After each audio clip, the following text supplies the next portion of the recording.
বন্ধুরা তোমরা সবাই কেমন আছো? তো বন্ধুরা আশা করি তোমরা সবাই ভালো আছো। শুক্লাস বেঙ্গলি বানাতে সবাইকে স্বাগত। তো বন্ধুরা আজকে আমি আরেকটা রেসিপি নিয়ে চলে এসেছি। আজকে আমি রান্না করব পদ্ম কচু দিয়ে ডিম দিয়ে বানাবো। তো বন্ধুরা তোমরা দেখতে থাকো। এখানে পদ্ম কচুর ডগা আমি কেটে ধুয়ে টুয়ে নিয়েছি। আর এখানে কড়াই বসিয়ে দিয়েছি, কড়াই গরম হয়ে গেছে। এখন আমি 4টে শুকনো লঙ্কা দিয়ে দিলাম।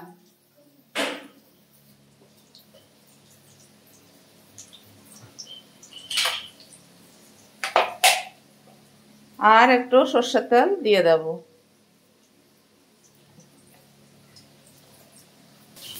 তো বন্ধুরা আমি কালো জিরা একটু ফোড়ন দিয়ে দিলাম।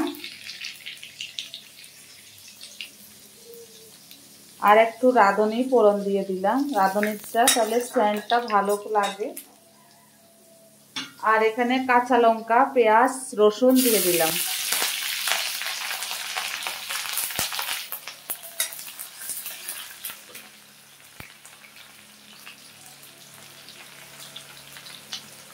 আর একটা ডিম ভেঙে দিয়ে দিলাম।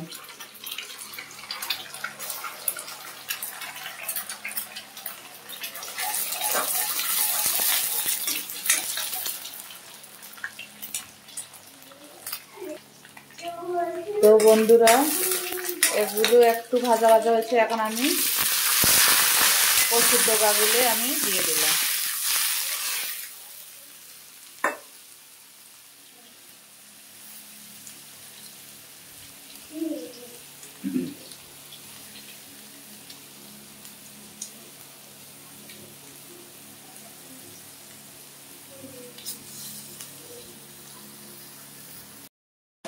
তো বন্ধুরা আমি হলুদ দিয়ে দিয়েছি, নুনও দিয়ে দিয়েছি, আর কাঁচা লঙ্কা তো দিলাম, তোমরা দেখতে পাচ্ছ। এখন ভালো করে সিদ্ধ হবে। তো বন্ধুরা ফাইনালি পদ্ম কচুর ডগা ডিম দিয়ে ঝুরি ঝুরি করে একদম হয়ে গেছে, শুকনো শুকনো।